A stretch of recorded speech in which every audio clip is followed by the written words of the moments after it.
Hey, good afternoon, everybody. This is the Two Old Farts. Apologies for not doing our regularly scheduled podcast on Sunday at our normal time. Um, we had some not so good news from our recent guest, my Uncle Bobby, my dad's brother in law. So take it away, Dad. Well, Uncle Bobby, he was over for Father's Day, and we had a great Father's Day. He was there and we're talking. Uncle Bobby, he's just a real well. That whole family can really get conversations going, and it's just stuff like that. And Very then charismatic. Tuesday, we had the podcast, and he looked really good. And I went back and looked at that podcast. And I want to tell you, I was impressed, with the knowledge and all those kind of things. And then I got a call Thursday. Uncle Bobby's not doing too good. He was in the hospital. Well, on the way, or actually, that was Friday when I got the call.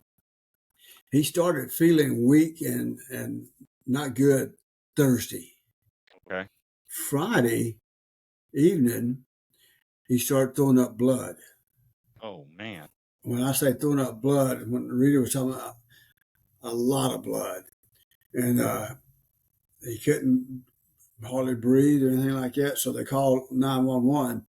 And I got to give a shout out to those people based on what Rita was telling me. The lady who stayed on the phone sent two ambulances out there.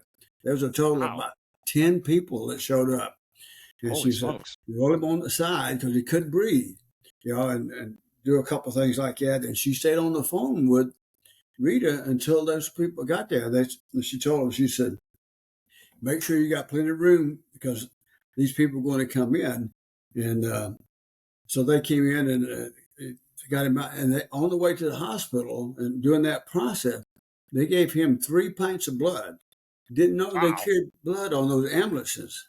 I Okay. didn't either. But what they were telling Rita over a period of time here kind of recently, I'm not sure what that recent means, but they found out that it saves more lives when they have some blood on the ambulances with them, so they can Hmm. go ahead and start that process before they get to a hospital. Because sometimes it may take you a few minutes, a little while to get there. So he was in pretty bad shape, and they're working on him. And then Rita was telling me he threw up. I can't describe how much blood. I mean, just like a big spot, stuff like that. He wasn't feeling good. And he said, I feel I'm kind of hungry. And so, Uncle Bobby, he likes different things. He's not a black eyed pea type guy like me. And Hmm. he said, no, that don't sound good. Just say something else. And finally he said, okay, that sounds good. Took a bite. And he said it tastes like sawdust. Then all of a sudden he started just throwing up blood everywhere, and stuff like that.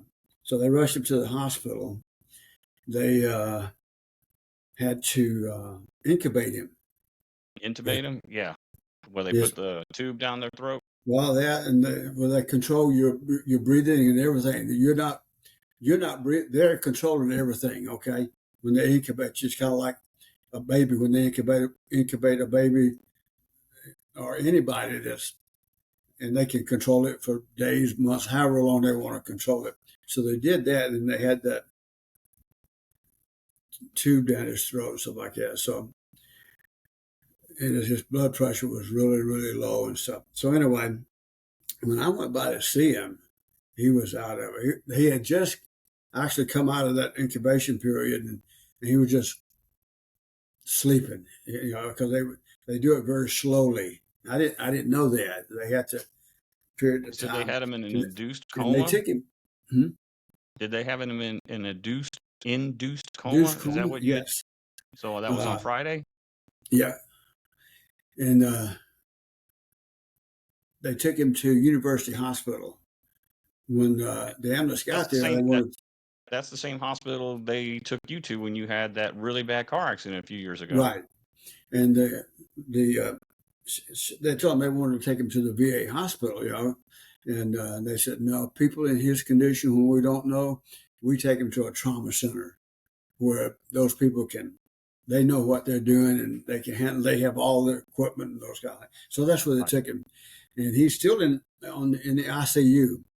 But when I went by Friday, his skin color, but Chuck, his hands, his fingers was swollen so tight. I mean, they're big around as the top, this top on this, maybe even and Did just they I say just why his skin was so swollen? His limbs? just so swollen. But his feet wasn't swollen, and usually his feet, he'll be swelled on legs and the stomach, stuff like that. But he was still like that. Then yesterday they ran some tests, but they couldn't do all the tests because he still had a little bit of blood in his lungs and different parts of the body, so they couldn't get a good test. Long story short, this morning when I was there, a doctor came in, and this doctor was his first day to come in, and he's a specialist. So I asked him, I said, "What do you think caused all this?" He said, and they're not sure because they haven't finished all the diagnosis yet. And so all the tests they did yesterday, they haven't got the results back yet because they're doing the blood and stuff like that. Cirrhosis of the liver. Caused I said, that? I said, he doesn't drink. He hasn't drank in years. He said, that's a misconception. When he says most people, when you say cirrhosis, that's the first thing they think of is drinking. Right. But what it boils down to is lifestyle, how you eat, and a lot of different components to that process. He said what happens is the liver makes platelets and stuff like that, or I forgot what they call it now, uh, for the body. Right. And what happens is a protein makes proteins for the body, and those proteins go through the blood systems and all those kind of things. And what happens is sometimes those proteins overwork or they get clogged, and that is, in his opinion, is what caused the bleeding. I don't think at first they thought maybe hemorrhoids or not hemorrhoids, but an ulcerated Right. stomach or something like that. And this still may be, but they don't think so. But they think this particular doctor, and that's his specialty, is he thinks it was caused by the cirrhosis of the liver. And then come to find out, he had been diagnosed a long time ago with partial cirrhosis of the liver. And that's what I was just talking about a minute ago. We were talking, and I Yeah. said, tell people stuff. He hadn't told anybody. It just came out when him and Rita was talking, and through this process just a little bit, or just before this, that he had said something. He'd been diagnosed with cirrhosis of the liver a long time ago and stuff like that. Because Bobby, he rides those dirt bikes. I mean, he goes 10, 15, 20 miles at a Right. time type thing. Yeah. Yeah. He's So been a long time mountain biker. they finally, last night, they pulled out the, what do you call that tube where they put down your throat and stuff like that. And they had him on just oxygen with that, tube in your nose and stuff like that. When I got there this morning, he was sleeping, and of course I didn't bother, just let him sleep, and he was just kind of like in and out. Then when the doctor came in, we're talking. A little while later, one of the nurses came in, and he's really thirsty, really, wanted something. He's starting to get hungry and thirsty, and when the nurse checked, he had a lot of swelling or a bruising in his throat, stuff like. And that's from I guess that ventilator been down, down and stuff like this. So anyway, she brought him some little ice cubes, so he started just on the ice cubes and stuff like that. And later on, he was telling her that he was hungry. She said, "Well, we're going to start you out just slowly, and we'll maybe get you on a liquid diet later today or something like this." Then one of the nurses came up from the dietitians, Mm-hmm. and Uncle Bobby, he can talk to anybody and get anybody on his side, right? So he's talking to her. This is like 9:30, 10 o'clock this morning. He was starting to feel a lot better. And of course, Cassie had come back by that time, and we're talking, telling stories, and he's starting to feel a lot better. The swelling had gone down. Still had a little bit of swelling and stuff like that. So she she had some little. It looked like banana pudding. I don't know what's in that cup, but she wanted it. She was doing tests to see how well he could tolerate swallowing and all that kind of stuff. So she pulled out one out of that little thing she has on. It has pockets on it, right? And so he said, "You got that a lot of pockets? If you do, you can leave some for me and some for my brother-in-law." She said, "No." So anyway, she went through all that kind of stuff, and he tolerated the procedures really well. And then she's the one that actually got him on the ice and stuff like that. Then a little bit later on, they came in and gave him some water and stuff like that to see how well he would tolerate swallowing, those kind of things. So, but when I left, probably around 11:30, something like that, they had brought in some type of liquid. I'm not sure what. It's in a big cup with a straw where he could Mhm. start getting on there. But he was in really good spirits and was talking and stuff like that. So it was touch and go there for a while. I wasn't sure what was going to happen, but his skin color and everything was really good. And they had so much fluids going into him, and that he was, peeing out a lot of fluids and stuff like that. So, but when I left, he's doing pretty good. So your mom and I and Uncle Leonard's coming down tomorrow.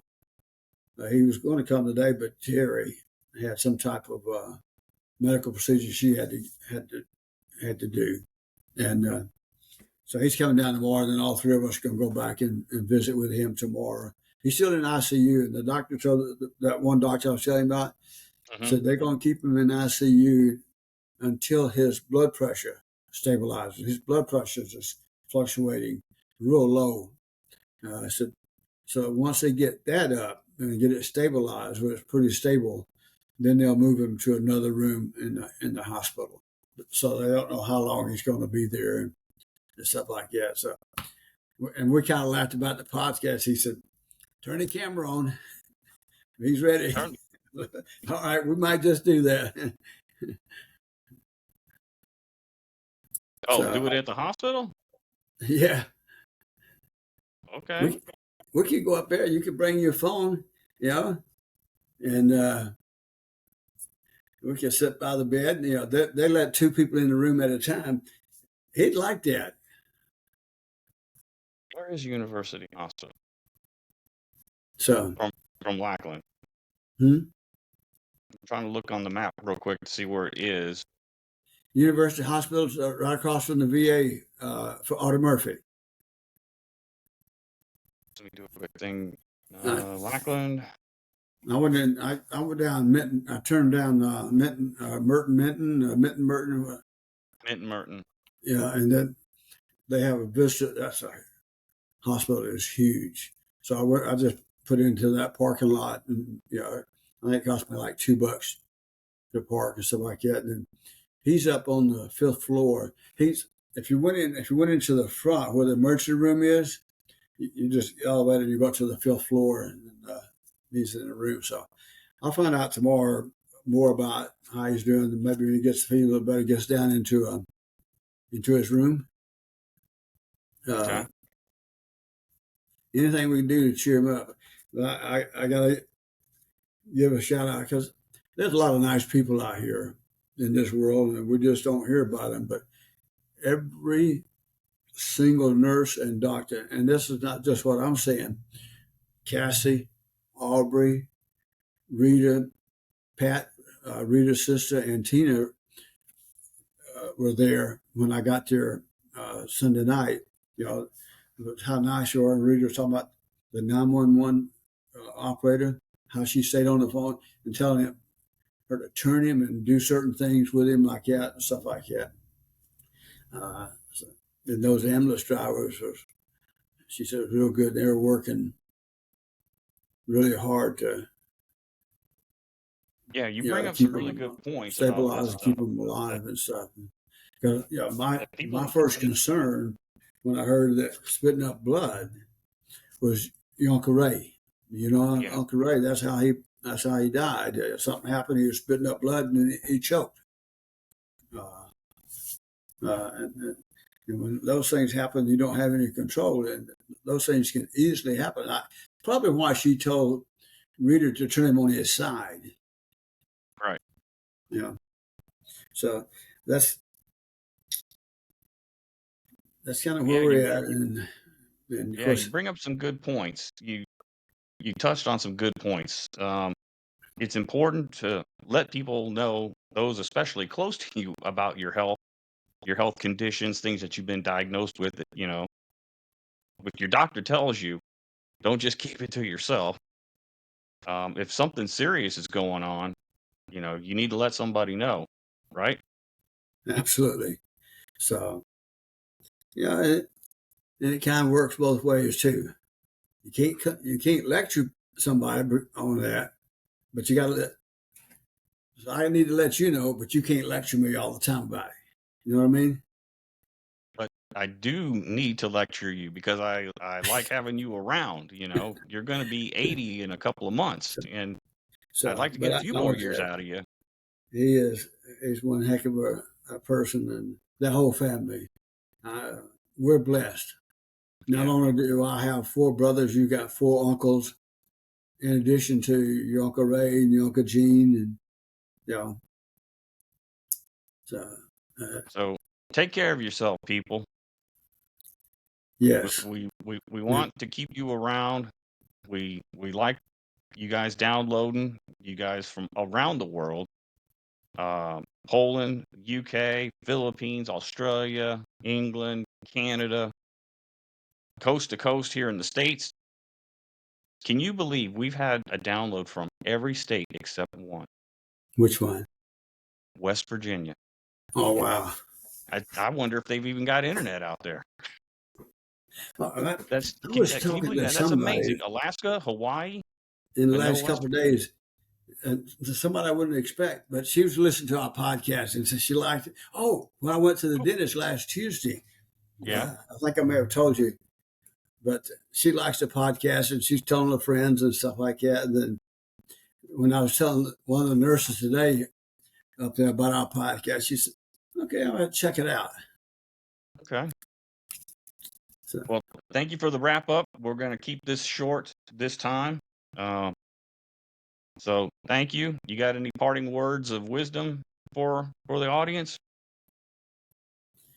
no, just stay focused on what you're doing, and I agree with it. You have to let people know if you have some issues and stuff like that, because people do love us, even though we don't think so sometimes. Or sometimes, I know your mom sometimes will, tell me because when I get out in the yard cutting grass and all that I forget about all the problems in the world, and I think about all the good memories. I think about the concerts that you and I go to, and uh, things that you and Tina used to do when y'all were growing up and stuff like that. But I also know that sometimes I have to really watch it. But I think right now I have a pretty good idea of when to quit, and but I still need to be reminded sometimes. Yes, you do. All right, everybody. Thank you. Sorry for not doing it on Sunday, but we had some family stuff going on. Um, we will try to get it on Sunday, barring, any emergencies or whatever. So thank you guys. We look forward to seeing and hearing from you. We're on the socials.